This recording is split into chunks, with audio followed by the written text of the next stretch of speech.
यह जगत सारा क्षणिक है और आत्मा एक नित्य है। आत्मा का अनुभव बस एकमात्र नित्य है।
चैतन्य स्वभावी भगवान आत्मा अनादि अनंत शुद्ध चैतन्य मात्र है। ज्ञान मात्र है।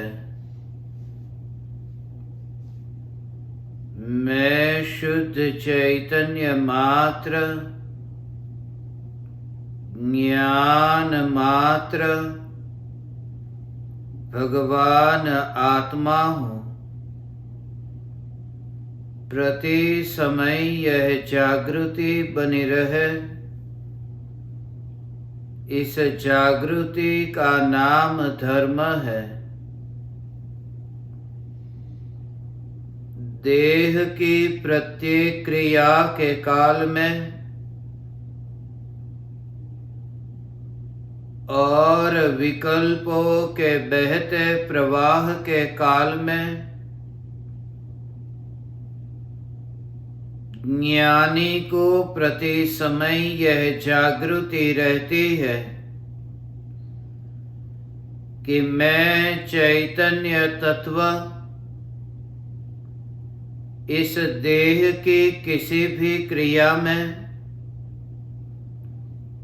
और विकल्पों के बहते प्रवाह में कहीं भी मिला नहीं हूँ। ऐसा शुद्ध चैतन्य तत्व मैं हूँ। प्रति समय स्वयं की शुद्ध चैतन्य सत्ता का बोध आत्म जागृति ही धर्म है। चैतन्य तत्व की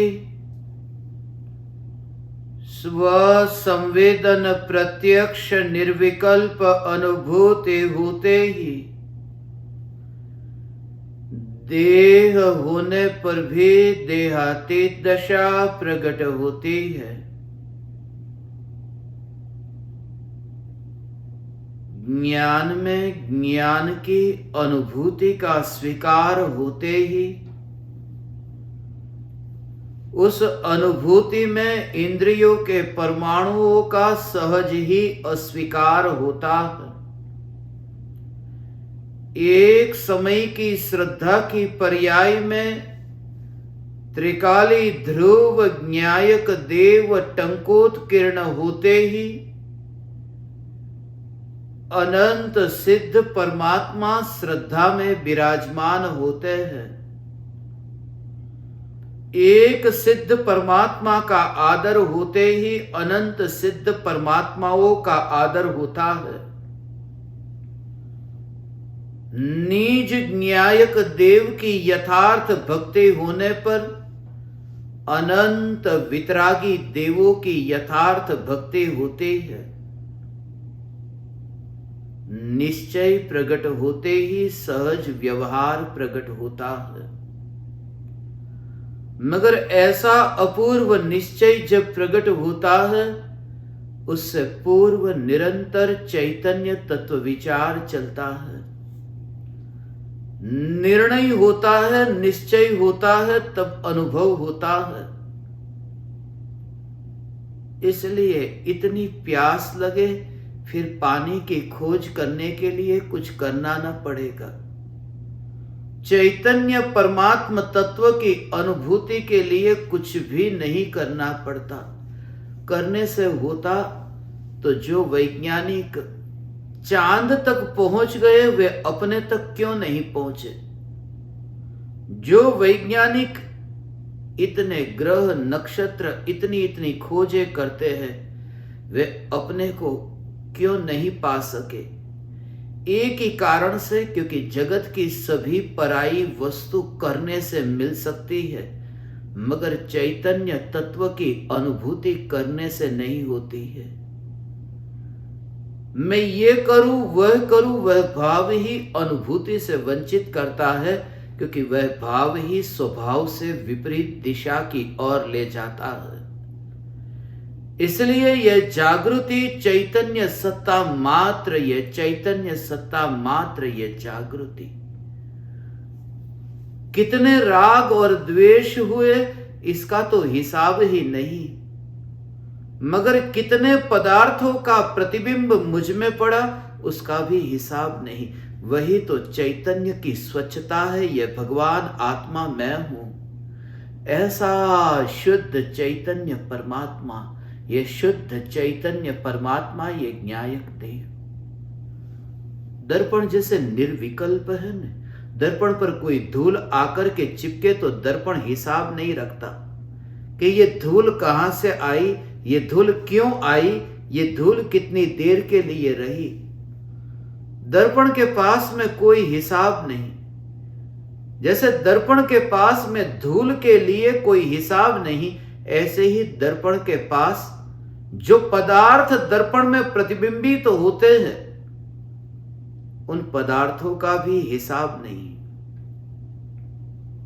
चैतन्य सत्ता ऐसी है कि जिसमें राग और द्वेष के विकल्प जो विकार है उसका तो हिसाब है ही नहीं, मगर जो ज्ञेय ज्ञान में प्रतिबिंबित तो होते हैं उनका भी हिसाब नहीं। और इतनी निर्विकल्प यह चैतन्य सत्ता है कि ज्योति की स्पर्शना जब हो तब उस ज्योति से कौन कौन से पदार्थ प्रकाशित होते हैं उसका विकल्प ही नहीं आता। जब वह ज्योति से कमरे में रखे हुए जो पदार्थ प्रकाशित होते हैं और जिस समय ज्योति की स्पर्शना हुई उस समय यह भाव नहीं आया कि इस ज्योति से टेबल कुर्सी ये प्रकाशित होते हैं। सिर्फ अनुभूति हुई ज्योति की। ये चैतन्य की पुकार सुनते समय तुम्हें इंद्रियों के परमाणुओं की रुचि न हो कि ज्ञान से ये इंद्रियों के परमाणु ये जानने में आ रहे हैं, प्रकाशित हो रहे हैं। इतनी अलिप्तता, इतनी अरुचि, द्वेष नहीं अरुचि। ज्योति को देखते समय टेबल कुर्सी में अरुचि, अरुचि अर्थात टेबल और कुर्सी को तोड़ नहीं देना है। अरुचि अर्थात उससे प्रयोजन नहीं और मात्र अग्नि की स्पर्शना। यह ज्ञान में ज्ञान की स्पर्शना होती है तब इंद्रियों के परमाणु वहां बीच में क्यों नहीं? इसलिए तो सांसें भी चलती है, इसलिए तो खून भी दौड़ता है। ये क्रिया होती है मगर होती क्रिया में ज्ञानी नहीं, ये क्रिया में ज्ञानी नहीं। और ऐसी जो चैतन्य तत्व की जागृति, मगर मैं चैतन्य परमात्मा इन क्रियाओं में कहीं पर भी नहीं। ये विचार मुझे कल आ रहा था। कल जब मैं एक बर्फीले पहाड़ पर था और उस समय ये विचार चला, ऐसा विचार चल रहा था जैसे देह में खून दौड़ता है, वह दौड़ता हुआ खून जैसे जम गया हो, जैसे खून दौड़ता ही नहीं है ऐसा लग रहा हो। चारों ओर बर्फ ही बर्फ है, रास्ते पर चलो तो पैर अंदर फिसल जाता है, बर्फ के अंदर फंस जाता है, चलने में भी सावधानी बरतनी पड़े, ऐसी ठंड और ऐसी बर्फ। और उस समय ये विचार चला था, विचार और चिंतन, वह जो ध्यान से पूर्व तत्व विचार, वो मैं ज्ञान दीपकों को भेजने वाला हूं, उसे आप सुनना। उस समय जो ये विचार चला कि ये देह की जो क्रिया है, उस देह की क्रिया में कनाडा में ऐसा है कि जब बर्फ रास्ते पर इतनी जम जाती है तो ट्रैफिक बंद हो जाता है, चलना, लोगों का आना जाना, गाड़ियों का निकलना बंद हो जाता है। वहां ट्रैफिक रुक गया है, इतनी बर्फ है कि ट्रैफिक रुक गया है। और उस समय तुम्हें कितनी दूरी का एहसास हो, तुम अपनी गाड़ी लेकर के घर में से जैसे बाहर नहीं निकले हो, और वहां पर बर्फ गिरती हो और बर्फीले उस माहौल में गाड़ियां भी रुकती हो, मगर मैं घर से जब निकला ही नहीं हूं तो उस ट्रैफिक में जो गाड़ियां ठहर गई है उसकी चिंता भी नहीं होती। और वो कितना फासला दिखाई देता है। सम्यक दृष्टि ज्ञानी धर्मात्मा को देह में खून की गति ऐसी दिखाई देती है, ये देह में खून दौड़ रहा है, रास्ते पर गाड़ियां चलती है, इन नसों में खून चल रहा है। और ऐसे ठंड में जब खून भी जम जाता हो, और ऐसी स्थिति में जहां खून भी ठहर जाता हो, और उस स्थिति में तुम्हें यह जागृति कि चैतन्य महल में से बाहर ही जो नहीं निकल सकता, यह ज्ञायक देव में, तो फिर देह से जो भेद विज्ञान होगा न, उस समय उस सांसों के चलने में, खून के दौड़ने में, और ये देह की हर एक क्रियाओं में, फिर वहां पर मेरे में ये क्रिया हो रही है, वो विचार ही नहीं आएगा। और देह को धारण करने का भी मालकियत का भाव भी नहीं आएगा। फिर उस देह के परमाणुओं में तुम ऐसे ही देखोगे जिसको मैं पकड़ने जाता नहीं, जिन परमाणुओं का ऐसा ही स्वरूप है। बर्फ घन है, मगर घन जो बर्फ है वह कभी भी पिघलकर प्रवाही हो जाता है। थोड़ी देर में जो फ्रीज में जो बर्फ है वो बाहर निकाला कि पानी हो जाता है। जो नजर के सामने थोड़ी देर में पानी हो जाए, यहां तुम ये देखो कि मैं चैतन्य घन पिंड भगवान आत्मा, सातवें नरक में भी मैं पिघल नहीं गया, मैं गल नहीं गया। मेरा जो घन स्वरूप है, ये घन स्वरूप घन ही रहा, और मैं अत्यंत दूर से ये देह की क्रिया को देखता हूं। इसलिए कल मुझे ऋषि का विचार चल रहा था, जो मैंने ज्ञान दीपकों से कहा ऋषि के बारे में, कि मैं त्रिकाल ऋषि हूं, मैं त्रिकाल ऋषि। ऋषि का अर्थ मुनि नहीं होता, ऋषि का अर्थ ये संत नहीं होता, ऋषि का अर्थ है चैतन्य परमात्मा। क्योंकि ऋषि शब्द बना है ऋष से, और ऋष का अर्थ होता है देखना, मात्र देखना। और वो जो देखने वाला है वह ऋषि है, जो जहां ऋष का कार्य चलता है, जहां देखने का कार्य चलता है। इसलिए तो ज्ञानियों ने श्रद्धा को दर्शन कहा है, सम्यक दर्शन कहा, और किसी के लिए नहीं, श्रद्धा के लिए खास दर्शन कहा। अंध श्रद्धा नहीं कही, अंध, ये अंध शब्द भी इसलिए क्योंकि जहां दृष्टि नहीं है उसे हम अंधापन कहते हैं। वो श्रद्धा का सीधा संबंध दर्शन के साथ में है, दृष्टि के साथ में है। इसलिए ऋषि अर्थात जो दृष्टा है, जो दृष्टा है अपने चैतन्य महल में रह करके। इसलिए मुझे वह दृश्य स्मरण में आ रहा था, क्योंकि सुना है कि हिमालय के उन बर्फीले माहौल में ऋषि मुनि आत्म साधना करते थे। ऋषि की आत्म साधना यही है कि जब भी विकल्प की उत्पत्ति हो तब वह दूर से उन विकल्पों की शीतलता को देखता है। मान की शीतलता और क्रोध की अग्नि को ऐसे देखता है, बाहर निकले बिना देखता है। और इसलिए वहां पर अनुभव में न तो अग्नि न तो शीतलता, किसी का अनुभव होता नहीं, एकमात्र ज्ञान ज्ञान ज्ञान का अनुभव, ज्ञान का अनुभव है। इसलिए तो परमात्म पद में शंका नहीं होती, इसलिए तो परमात्म पद के छूट जाने का भय नहीं लगता, इसलिए तो देह के साथ में जो भी वर्तन होता है वह वर्तन भी अपने साथ होता हुआ नहीं दिखाई देता, बिल्कुल उतना ही दूर दिखाई देता है। इसलिए बर्फ के गिरने को जैसे तुम दूर से देखते हो, ज्ञानी ये देह के परमाणुओं को ऐसा दूर देखता है। ये गिरते हुए ये परमाणु ऐसा ये दूर दूर दूर देखता है और उस अनुभव में इन परमाणुओं का नहीं, परमाणुओं के विकल्प का भी अनुभव नहीं होता।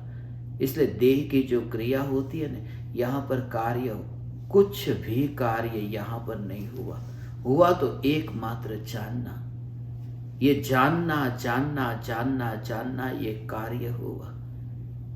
और ये तत्क्षण जागृति, मगर तत्क्षण जागृति तब रहेगी जो पहले से ही तुमने सुन करके, जो तुम्हारी बुद्धि में स्टोर किया है, तब वो तुम्हें याद आएगा। अज्ञानी की यह हालत है, जब घटना घटित होती है तब अज्ञानी को बुद्धि की तिजोरी में जो भरा हुआ है वो उसे बाहर निकालता है और फिर देख करके वह संतुष्ट होता है कि मैं चैतन्य परमात्मा, ये जो जला ये जो कटा वह मैं नहीं। और ज्ञानी को वो बुद्धि की तिजोरी में से नहीं, वो श्रद्धा के भीतर वहां पर स्थापित हो चुका है, इसलिए बाहर निकालना नहीं पड़ता, इसलिए तो ज्ञानी को सोचना नहीं पड़ता। उस समय तत्क्षण ये जागृति, इसलिए तो ये जो महिला ये खाना पकाती है, हाथ सब्जी काटते समय कट जाए, एक समय में तुमने सोचा भी नहीं कि अभी उंगली कटेगी और ये कट गई, तुम्हें पता ही नहीं। तुम तो वहां पर कढ़ाई को उतारने के लिए गए और कढ़ाई को उतारने गए थे कि तुम्हारा हाथ कढ़ाई को छू गया और जल गया, कोई तैयारी नहीं थी। मगर उस समय तुम शास्त्र को पढ़ने जाओ या वाणी को सुनने जाओ तो कुछ भी नहीं होगा। ये उस समय भी तुम्हारे भीतर ये दृष्टि, ये जो तुम ऋषि हो, तुम्हारी दृष्टि यदि निर्मल होगी तो उस समय भी तुम्हें जलने में ऐसा एहसास होगा कि यहां कार्य कुछ भी रुका नहीं, यह कार्य रुका नहीं। और जिसे तुम पहले से ही उपयोग में लेना चाहते थे, भोगना चाहते थे, वह चला गया तो दुख होगा। उसका कारण है, घर में जो कोई कचरा पड़ा हो और वह कचरा कोई लेकर के चला जाए तो धन्यवाद देते। कांच का गिलास गिरा हुआ है और कोई लेकर जाए तो धन्यवाद देते, मगर वही कांच का गिलास अच्छा है और कोई लेकर जाए तो गुस्सा आता है, दुख होता है, ऐसा लगता है किसी ने चोरी कर ली, क्योंकि उससे पहले से ही कुछ कार्य निकालना था, कुछ अपने उपयोग में उसे लेना था। और सम्यक दृष्टि को जब अनुभव हुई, अनुभव के काल में यह समझ में आया जे स्वरूप समझा बिना पाम्यो दुख अनंत, वह समझ में आया कि इन परमाणुओं का मुझे अब उपयोग नहीं रहा, क्योंकि उपयोग में है और ज्ञान में जो जानना हो रहा है उसमें परमाणु नहीं है, इसलिए इन परमाणुओं के कारण मेरा कार्य होता नहीं। अभी थोड़ी देर पहले चमड़ी इतनी सुंदर है और जैसे ही आग में जल गई खाना बनाते समय, अभी तो ये उंगलियां ठीक है मगर कट गई और इतना खून निकल रहा है, कैसा लगता है कि कुछ जा रहा है, क्योंकि माना है कि खून के कारण मेरा जीवन है। ये जीवन है, इस मान्यता के कारण खून दूर हो जाता है तो दुख होता है। देह में से मूत्र भी दूर होता है, दुख नहीं होता, क्योंकि माना नहीं है कि इसके कारण मैं जिंदा हूं। जिन जिन परमाणुओं से अपना जीवन माना है, उन परमाणुओं को दूर जाता हुआ देखता है। और उसका कारण यह है क्योंकि कटने से पहले ये खून को यहां देखा है, अपनी पार्टी में देखा, और खून निकला कि अब वो जाता हुआ दिखाई देता है। ज्ञानी को उंगली कटने से पहले ही अनुभूति हुई है, इसलिए अपनी पार्टी में एक ज्ञान ही दिखाई देता है, और ये देह वहां सामने। इसलिए सामने किसी पराये कमरे में एक जगह वस्तु रखी और वो दूसरी जगह चली जाए, उसी कमरे में, अपने कमरे में नहीं, पराये कमरे में ही एक स्थान से दूसरे स्थान पर वस्तु जाती हो, तुम ये नहीं मानते हो कि मेरे कमरे में से कुछ खाली हुआ। सम्यक दृष्टि का ये सहज भेद विज्ञान का प्रयोग है। ये जो प्रयोग की बात ज्ञान दीपक कहते थे ना, भगवान ये प्रयोग है, ये प्रयोग है कि देह के परमाणुओं को, ये इंद्रियों के परमाणुओं को अभी से ही तुम ऐसा दूर देखो कि पराये कमरे में से ही एक से दूसरी जगह वहां पर वस्तु का ट्रांसफॉर्मेशन, वहां पर उसके ट्रैवलिंग हो रही है, वहां उसकी गति हो रही है। वो बाहरी इसलिए नया नहीं लगता, नया नहीं लगता, वहां पर ही, इसलिए तो उस समय भी तुम्हें वहां वही दिखाई देता है। जैसे माचिस की तिल्ली से तुमने लकड़ी को वहां पर जलाया, ऐसे ही वहां लकड़ी जली, ऐसे ही तुम्हें, जैसे ही कढ़ाई में, गरम गरम कढ़ाई में हाथ लग गया और यहां पूरा निशान हो गया, जीवन भर जाएगा नहीं, ऐसा निशान हो गया, अब ये जीवन भर जाएगा नहीं। मगर ये जो निशान हो गया है, ये निशान, ये जो चिन्ह हो गया है, ये चिन्ह अपना नहीं दिखता, क्योंकि अपना चिन्ह तो वह देख लिया है जो अनंत काल तक नहीं जाता। ये अपना चिन्ह चैतन्य है, ज्ञान है, ज्ञान मेरा चिन्ह है, जो किसी पराई के संपर्क में जाकर के नहीं है। इसलिए तो अनादि से है, वरना नई शुरुआत होती इस चिन्ह की। देह जल जाए और चिन्ह हो जाए, क्योंकि पराये के संपर्क में जाकर जो होगा वह नया होगा। इसलिए तो हमें राग होता है, वो नया होता है, द्वेष होता है, वह नया होता है, नया नया नया होता है। यहां नयापन कुछ भी नहीं, स्वरूप में नयापन नहीं है। इसलिए ये भेद विज्ञान के प्रयोग, ये शरीर के परमाणु, जिन परमाणुओं को पहले से ही उपयोग में लेना बंद कर दिया, उपयोग भी बंद हो गया और उपभोग भी बंद हो गया। उपभोग तो बंद हुआ, उपयोग भी बंद हुआ।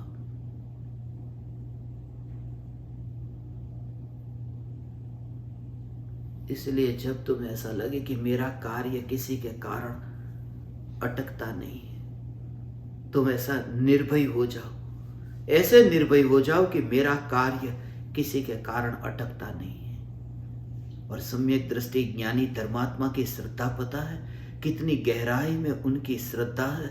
उनकी श्रद्धा ये कि मेरा कार्य इन परमाणुओं के कारण नहीं, ये परमाणुओं के कारण जानना हो ही नहीं रहा। कोई विकल्प नहीं आता। नदी जैसे बहती है ना, बोलते हैं नदी बहती है, नदी नहीं, पानी बहता है। वो जो नदी बहती है ये कहते हैं, मगर बहता पानी है। मगर वो जो पानी बह रहा है, नदी तो नीचे है, कहते हैं नदी सूखी नदी है। नदी अलग है, पानी अलग है, मगर कहते हैं नदी बहती है। ऐसे ही परिणमन तो पर्याय का होता है, द्रव्य का नहीं।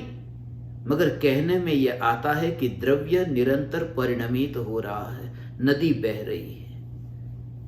पलटना पर्याय का कार्य है, और वो जो पर्याय का पलटना ये जो हो रहा है, उसे द्रव्य से कुछ मांगना नहीं पड़ता। पानी जो बहता है वो नदी से कुछ मांगता नहीं है कि मैं बहूं तो मुझे कुछ दे। वो पानी के बहने का स्वभाव है। ऐसे ही ज्ञानी को यह जागृति है कि निरंतर जो ये जानना हो रहा है, इस जानने को त्रिकाली ध्रुव न्यायक से भी कुछ लेना नहीं है। ऐसा वो पर्याय का परिणमन। पर द्रव्य से तो कुछ लेना नहीं है, उस बहती नदी को बादलों से तो कुछ लेना नहीं है, उस बहते पानी को बादलों से तो कुछ लेना नहीं है, मगर नदी से भी कुछ नहीं लेना। ज्ञान के जानने रूप प्रवाह को इंद्रियों से तो कुछ लेना नहीं है, मगर ज्ञान के जानने रूप प्रवाह को न्यायक देव से भी कुछ लेना नहीं है। इसलिए ज्ञानी ये नहीं मानते कि मेरा कार्य, ये इंद्रियां नहीं होगी तो अटकेगा नहीं, ऐसा नहीं मानते। ये इंद्रियां नहीं होगी तो मेरा कार्य अटकेगा नहीं, ऐसा नहीं मानते। मेरा कार्य, मेरा तो कोई कार्य ही नहीं है, क्योंकि मैं ध्रुव हूं और कार्य पर्याय में होता है। इसलिए मेरा जानने का कार्य अटक नहीं जाएगा। इतना सूक्ष्म स्वरूप भगवान आत्मा, ऐसा सूक्ष्म स्वरूप कि जानने का जो कार्य है, वो जानने का कार्य वह भी अटकता नहीं है इंद्रियों के बिना। और उस कार्य में भी मैं नहीं, ऐसा न्यायक देव चैतन्य परमात्मा, ये भगवान आत्मा मैं हूं। इसलिए इंद्रियों के परमाणुओं में कृपालु देव को देखते हो न, इतनी ऐसी शरीर की शिथिलता ऐसी, मगर शरीर का ध्यान क्यों नहीं रखते। और ऐसे महापुरुष जो मनुष्य भव की इतनी महिमा बताते हो, ऐसी मनुष्य भव की महिमा बताते हैं, ऐसी महिमा बताते हैं कि अनंत चक्रवर्तियों की संपदा से भी अधिक मनुष्य जीवन का एक समय, ये मनुष्य जीवन का वो देह की तो महिमा है, वो नरक भी है, मगर नरक की महिमा नहीं गा। ये आत्मा तो नरक में भी है, आत्मा तो स्वर्ग में भी है, मगर मनुष्य जीवन, ये मनुष्य देह की महिमा है। इसलिए आत्मा नहीं कहा, शुभ देह मानव नो मळ्यो, देह कहा, ये देह की महिमा। इतनी देह की महिमा गाई, और वे कृपालु देव ये कहते हैं देह के कारण मेरा कार्य अटकता नहीं है। वे कृपालु देव ये कहते हैं, वे कृपालु देव ये कहते हैं, शुद्ध बुद्ध चैतन्य घन हूं, घन हूं, महिमा घन की है, देह की नहीं है। ये प्रयोग करना। इसलिए मैं जब भी बोलना चाहता हूं, तब बोल करके कितनी भी कोशिश करता हूं, मैं ये कह नहीं पाता। मैं राजा ऋषभ देव के कितने संतान थे और उनके जीवन की कहानियां क्या थी, बहुत बार कोशिश की, पुराण के पुराण याद हो गए, मगर अब कहने का भाव ही नहीं आता। जब भी विचार करता हूं कि आज मैं आपको महावीर भगवान के पूर्व के भवों की स्टोरी कहूंगा, मगर ये आती ही नहीं है। एक ही बात की वो जो स्टोरी को कहने का जो विकल्प, उस विकल्प में जो चैतन्य परमात्मा नहीं गया, ये मैं, यह कहने का भाव आया।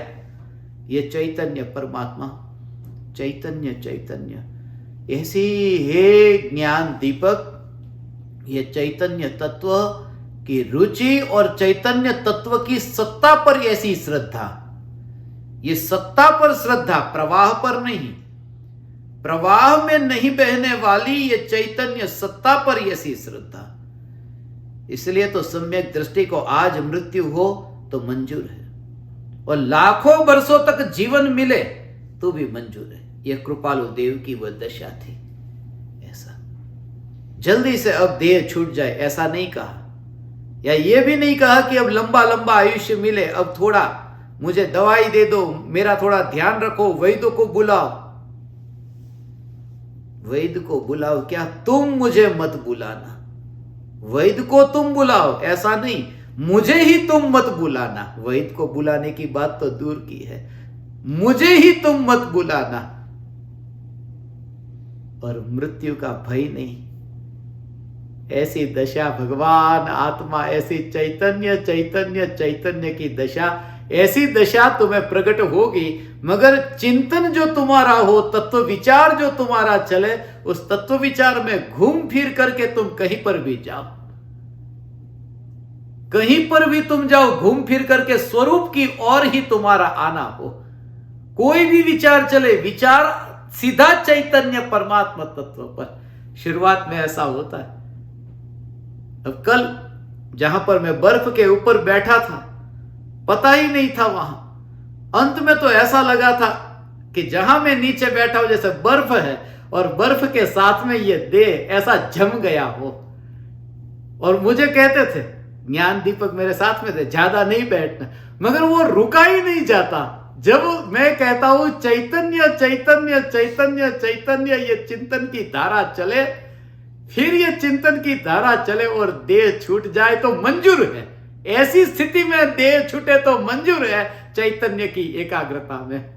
शुरुआत में ऐसा होगा, शुरुआत में तुम्हें गुरु दिखाई देंगे, शुरुआत में गुरु की वाणी सुनाई देगी, शुरुआत में तुम्हें तीर्थंकर भगवान के वचन भी स्मरण में आएंगे, तीर्थंकर परमात्मा की प्रतिमा स्मरण में आएगी।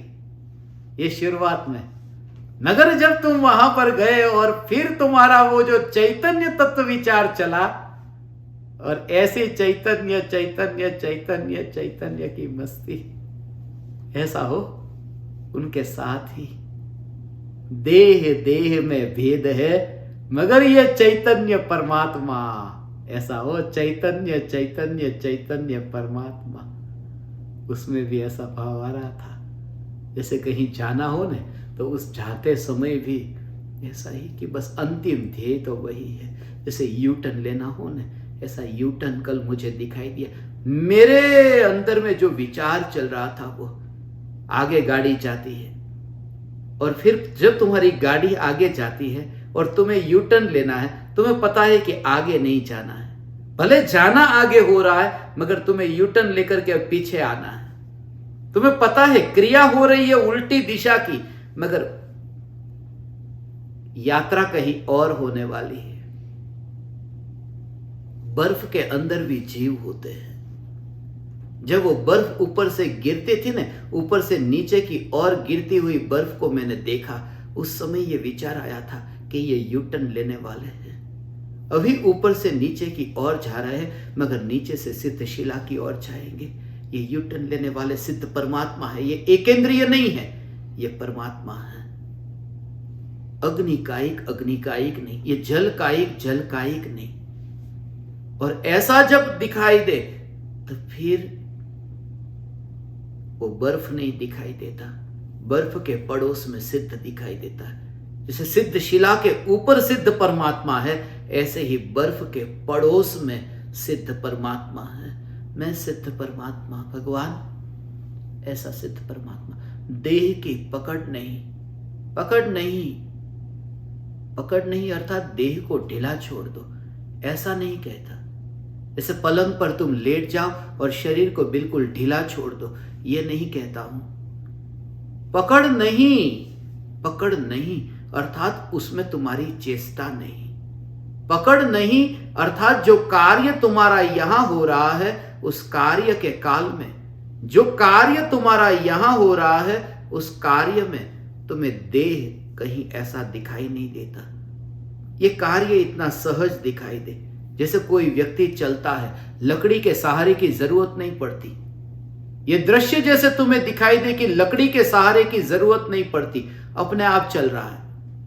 वो कमजोर नहीं है, वो लंगड़ा नहीं है, लकड़ी के सहारे की जरूरत नहीं है। जैसे कोई व्यक्ति तुम देखो कि जिसके आंखों पर चश्मे नहीं है, और तुम्हें ऐसा दिखाई दे कि इसके बिना चश्मे का ये देख सकता है, बिना लकड़ी का ये चल सकता है। कोई व्यक्ति जैसे कुएं से ऊपर आता हो और रस्सी को पकड़ करके ऊपर चढ़ता हो, तुम्हें लगे कि अभी इसे रस्सी की जरूरत है।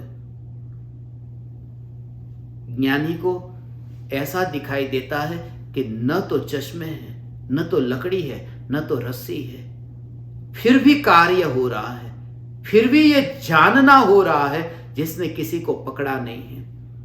इसलिए देह को पकड़ करके जानना हुआ ही नहीं। इसलिए तो देह ज्ञानी को ऐसे ही दिखाई देता है जैसे तुमने जब चश्मे नहीं पहने हो और ये दृश्य दिखाई दे कि व्यक्ति अलग बैठा है सोफा पर और चश्मे पड़े हैं वहां पर अलमारी में।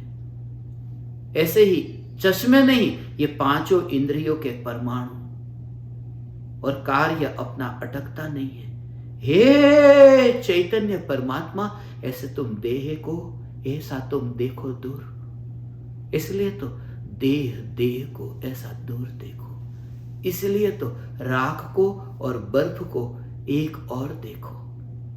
इसलिए मैंने ये कहा कि जब ऐसी नौबत आए तो एक चादर के ऊपर दो चादर रख करके सोने का बहुत बार होता है। जब बहुत ठंड होती है ना तो एक चादर के ऊपर दूसरी चादर रखते हैं और ओढ़ करके सोते हैं, चादर के ऊपर चादर।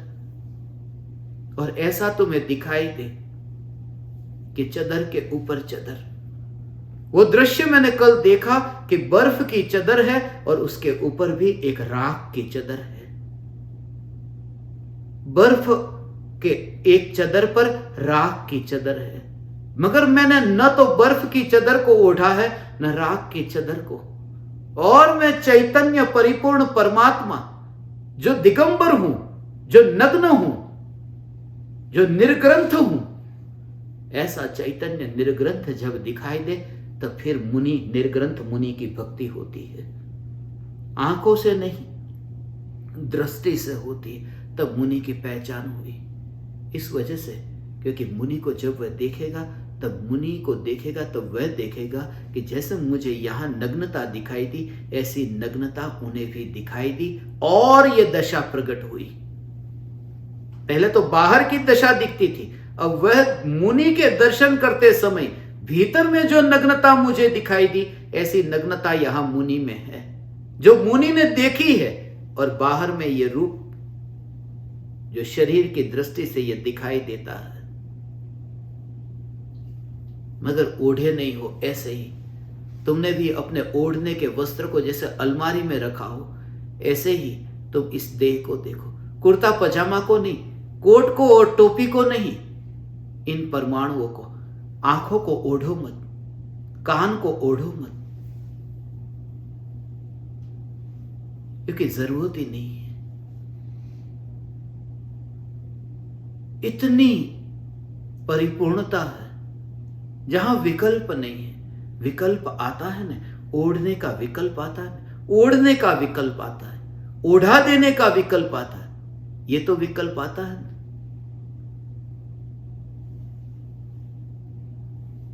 मगर ये विकल्प तो आता है। दिल्ली में जिनके वहां मैं ठहरता हूं अपने घर में, वो लोग मुझे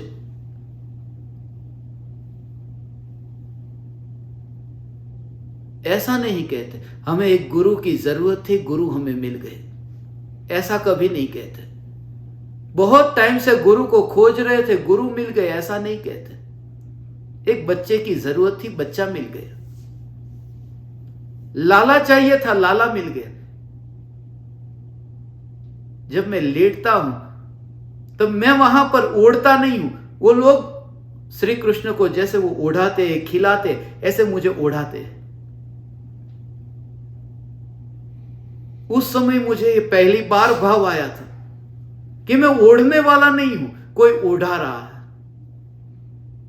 मगर ओढ़ा रहा है वो मुझे ओढ़ा रहा है, ये भाव तो है ना, मुझे ओढ़ा रहा। जब चैतन्य तत्व दृष्टि में आता है तब प्रकृति मेरे ऊपर पांचों इंद्रियों को ओढ़ाती भी नहीं है, ओढ़ाती भी नहीं है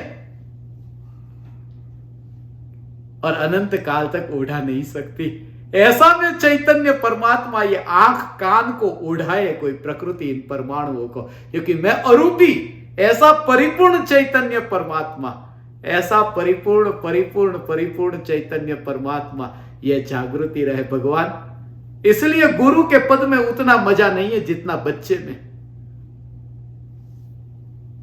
आज सुबह में यहां पर भी इन ज्ञान दीपकों को भी यही कह रहा था, ये अमेरिका और कनाडा के ज्ञान दीपकों को यही कह रहा था कि भगवान एक बच्चे की भांति ऐसे तुम मस्त हो जाओ।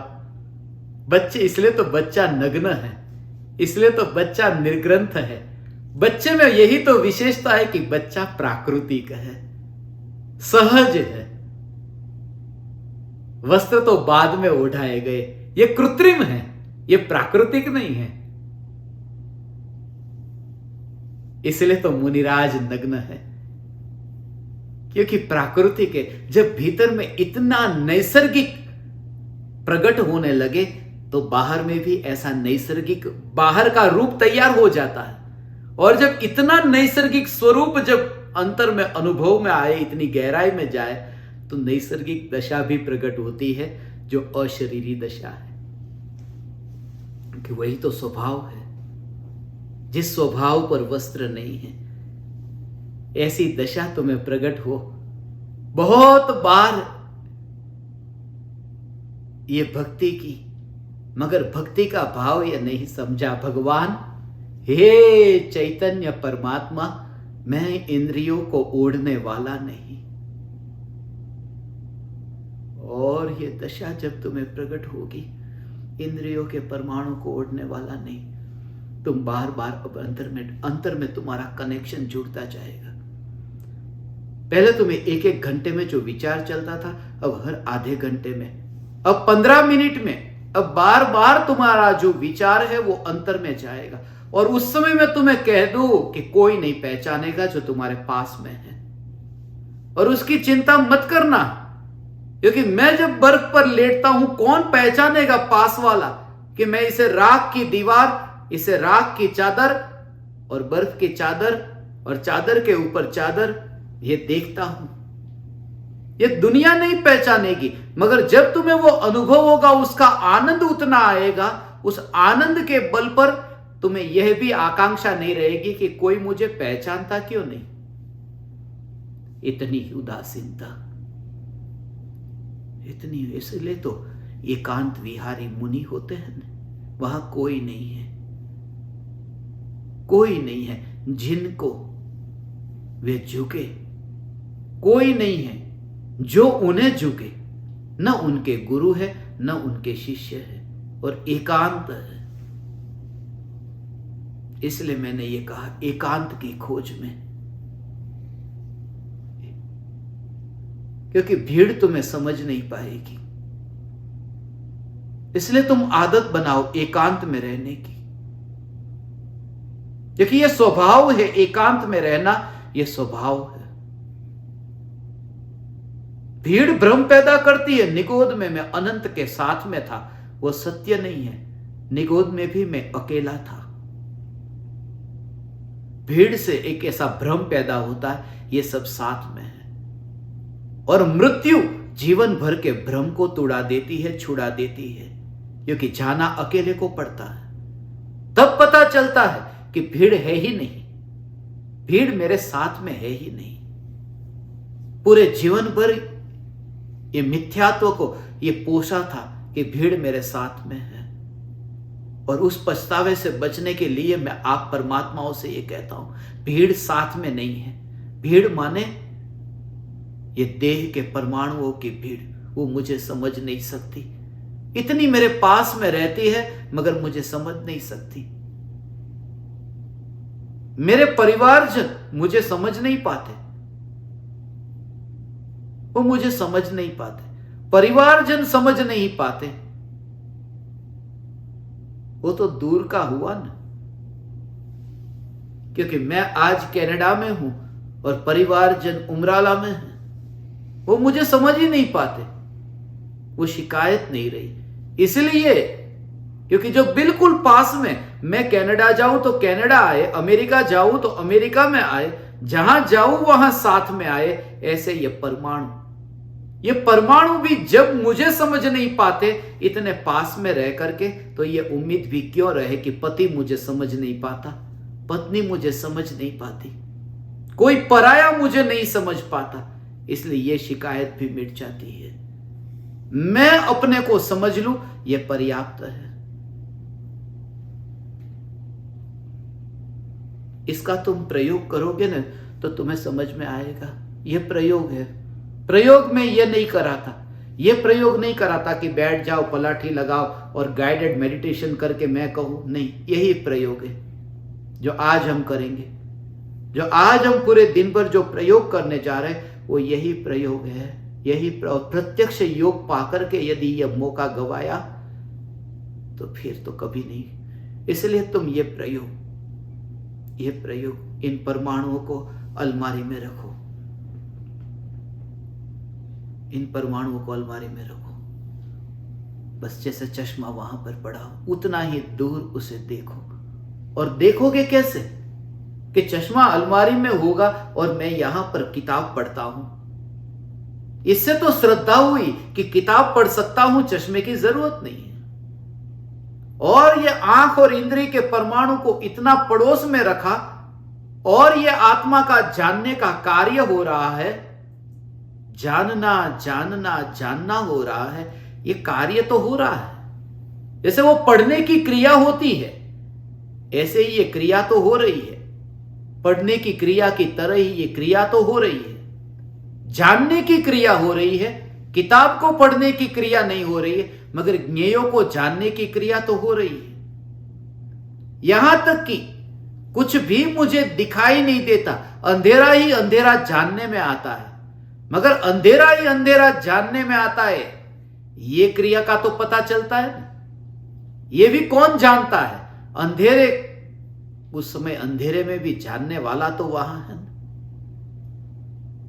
इसलिए आंख बंद करके तुम्हें ऐसा लगे ना कि अब तो मुझे कुछ भी नहीं दिखाई देता। ये कुछ भी नहीं दिखाई देता, ये विकल्प है। कुछ भी नहीं दिखाई देता, ये विकल्प है। और ये तो पता है ना कि कुछ भी नहीं दिखाई देता, ये विकल्प भी मुझे आ रहा है, उसे कौन जान रहा है? आंखें अलमारी में है, मेरा देखने का काम चल रहा है। मैं ऋषि हूं, प्रत्येक परमात्मा ऋषि है। इसलिए मुझे ऋषिकेश जाने की जरूरत नहीं पड़ती कि वहां कोई ऋषि को ढूंढने जाओ। इतने चलते फिरते ऋषि,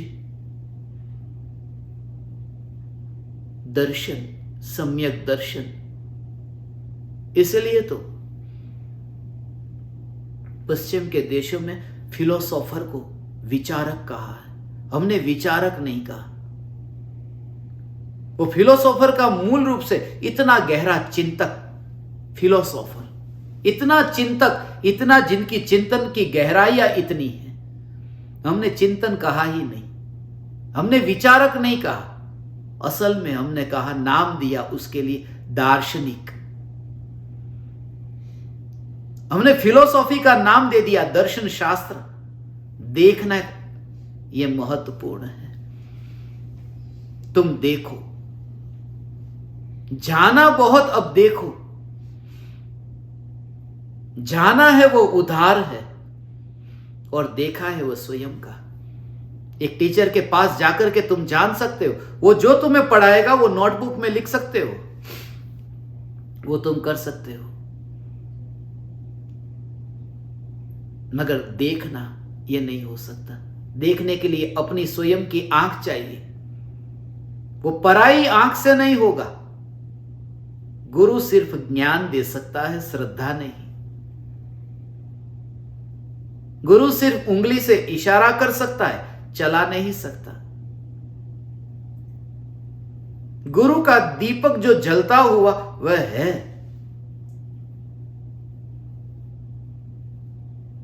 मगर वह तुम्हारे दीपक को नजदीक खींच नहीं सकता। गुरु जो है उस पानी तो दे सकता है, मगर प्यास नहीं दे सकता। इसलिए इतने उपजाओ और इतनी अलिप्तता का अनुभव करो, फिर तुम्हें जो शास्त्र का ज्ञान है ना, जितनी भी बुद्धि, जितने भी शास्त्र तुमने पढ़े होंगे ना भगवान, वो सब शास्त्र को भी तुमने अलमारी में रखा। जैसे इंद्रियों को अलमारी में रखा और ताला लगाकर बंद कर दिया, ऐसे ही देह को ताला लगा करके अलमारी में बंद कर दिया, ऐसा। और मेरा कार्य चल रहा है ऐसा। कहीं ऐसी जगह ठहरे हो तो वहां पर सब वस्तु लॉकर में कैसे बंद करके रखते और वॉक करने निकल जाते। होटल में ठहरे, सब वस्तु बंद कर दी, और जब तुम घूमने निकल गए कैसा लगता है? वहां तो महिमा के साथ में तुमने बंद करके रखा है अलमारी में, लॉकर में। यहां तो यह कि इससे कार्य मेरा नहीं होता, इसलिए यह पड़ा रहा ऐसा। और मेरी यात्रा, मेरा घूमना हो रहा है, यह विचरण हो रहा है, मगर कहीं पर भी नहीं हो रहा। विचरण होता हुआ दिखता है, मगर कितनी निश्चिंतता है। दाई दिशा में, बाई दिशा में आंखें घूमती हो, मगर कैसी निश्चिंतता है कि आंखें शरीर में से निकल नहीं जाती है। ऐसे ही ज्ञानी को यह श्रद्धा है कि ये देखना हो रहा है जगत को, मगर दृष्टि अपने भीतर से बाहर जाती ही नहीं है। ये चैतन्य परमात्मा मैं हूं भगवान, ये तो पूर्व भव के ऐसे ऋणानुबंध थे कि इस भव में यहां पर ऐसे कली काल में, कलयुग में, ये अनार्य भूमि जो कहते हैं, यहां चैतन्य की पुकार। ये चैतन्य चैतन्य चैतन्य चैतन्य परमात्मा की पुकार। ये ज्ञान दीपक ऐसा नहीं तो कर्तृत्व का बोझ, ये करो वह करो। यहां पर इतने लोग आते हैं, इतने पंडित आते हैं, बस पूजा कराओ, भक्ति कराओ, विधान कराओ, ये सब, मगर कराओ कराओ कराओ, यही कराओ। यहां करना है ही नहीं, यहां जानना जो हो रहा है, और जानना हो रहा है जिस जानने में ऐसा हो कोई बीच में नहीं, ऐसा ओ। ऐसा ये चैतन्य परमात्मा ऐसा है। यहां परदेश में, अमेरिका में और कनाडा का जो ट्रैफिक है ना, गाड़ी चलानी, यहां भारत में गाड़ी चलाना सबसे मुश्किल है।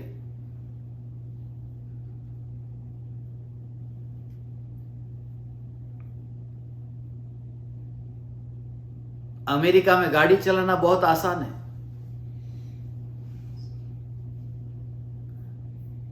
उसका एक कारण है, क्योंकि अमेरिका में गाड़ी चलानी हो तो सीधा सामने ही देखना है। भारत में गाड़ी चलानी हो तो 3 दिशा में देखना पड़ता है, सामने भी और दोनों साइड, कहीं से भी कोई भी घुसेगा पता नहीं। इसलिए बहुत, भारत का ड्राइवर कहीं पर भी गाड़ी चला सकता है। तो यहां पर मुझे कोई कह रहे थे कि यहां की गाड़ी ऐसी है, जो चलाते हैं बिल्कुल कोई बीच में आता ही नहीं। अरे इतने एक्सीडेंट अमेरिका में होते हैं और मरते हैं, ऐसे दुनिया में कहीं नहीं मरते। यहां तुम्हारा गाड़ी चलाने वाला है, यहां पर भी बीच में घुसते हैं। एक ही ऐसी गाड़ी चलती है जहां बीच में कोई घुसता नहीं। ये जो ज्ञान का जानना जानना जानना, उसमें विकल्प बीच में घुसता ही नहीं है। ये ज्ञान की यात्रा है, और अनंत काल बीता हो भगवान, ये अनंत काल की यात्रा में विकल्प बीच में आया नहीं। ऐसा ये चैतन्य ड्राइवर, ये चैतन्य ड्राइवर, बहुत बार चैतन्य का ना, चैतन्य चित्रकार, चैतन्य कलाकार, ये चैतन्य ऐसी है जो चैतन्य की ये जानने की धारा ऐसी चलती है।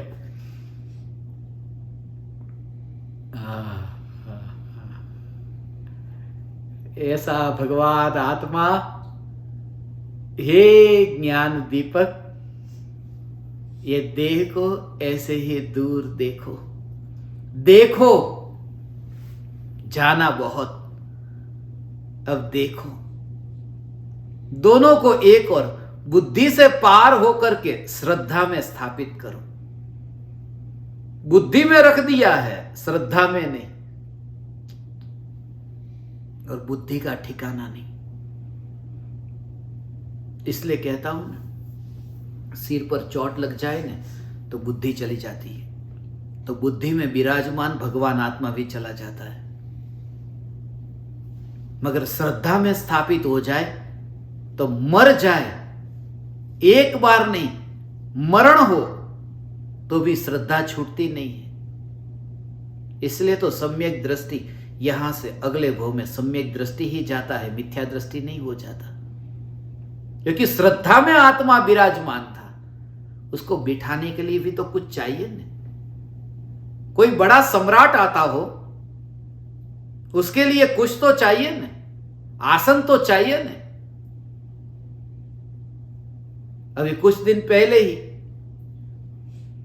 भावनगर के राजा भावसिंह जी महाराज थे।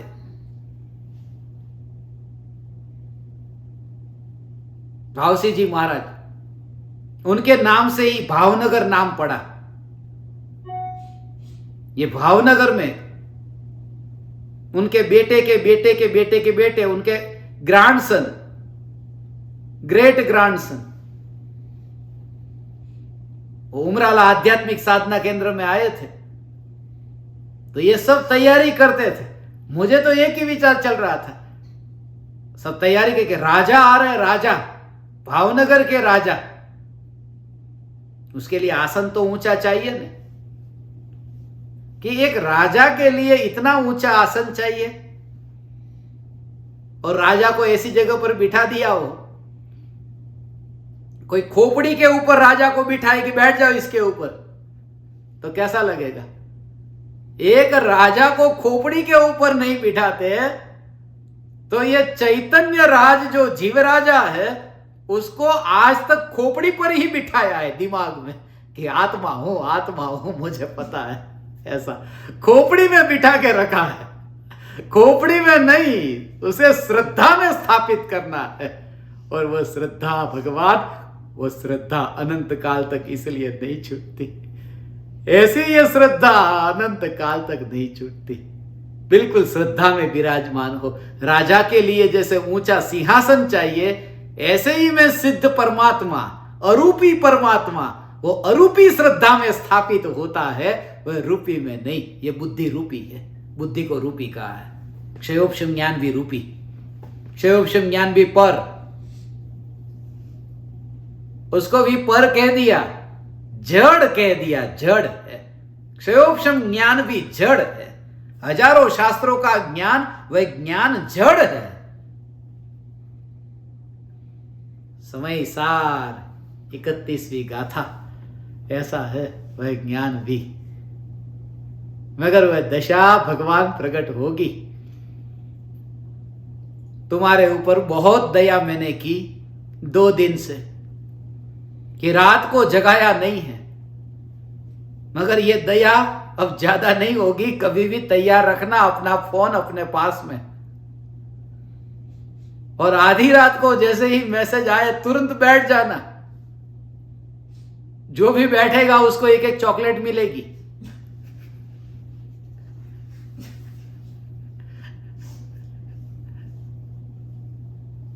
चॉकलेट माने च माने चैतन्य, चैतन्य की चॉकलेट। ये चैतन्य परमात्मा ऐसा, ये कसौटी होती हो उससे भी, कि कैसी भी स्थिति में प्रायोरिटी, इंपॉर्टेंस। जब ऐसा पता चला कि चैतन्य, चैतन्य क्या, चैतन्य तत्व विचार है। और मैं अत्यंत आनंदित हूं कि ऐसे ज्ञान दीपकों का योग मुझे मिला है, कि जिन्होंने मुझे बच्चे की तरह प्यार दिया है। और मेरी आत्म साधना में मैंने अंतिम घड़ी तक यह भावना पाई है कि बच्चा होकर के ही देह छूटे, मुनि होकर के देह छूटे। आप समस्त परमात्माओं ने, ज्ञान दीपकों ने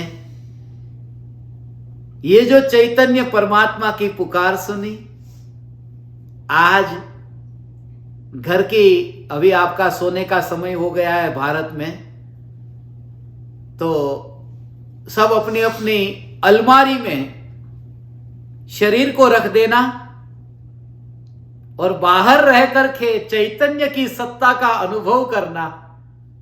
फिर तुम्हें नींद नहीं आएगी, तुम अनुभव करोगे मैं त्रिकाल जागृत चैतन्य, चैतन्य, चैतन्य परमात्मा हूं। आप समस्त परमात्माओं के निमित्त से मेरा इतना समय सत्संग में रहा। मैं ऋणी हूं आप परमात्माओं का, आप समस्त परमात्माओं को, आप समस्त ऋषियों को मेरे हृदय के अंतःकरण से प्रणाम करता हूं। मेरे प्रणाम स्वीकार करें।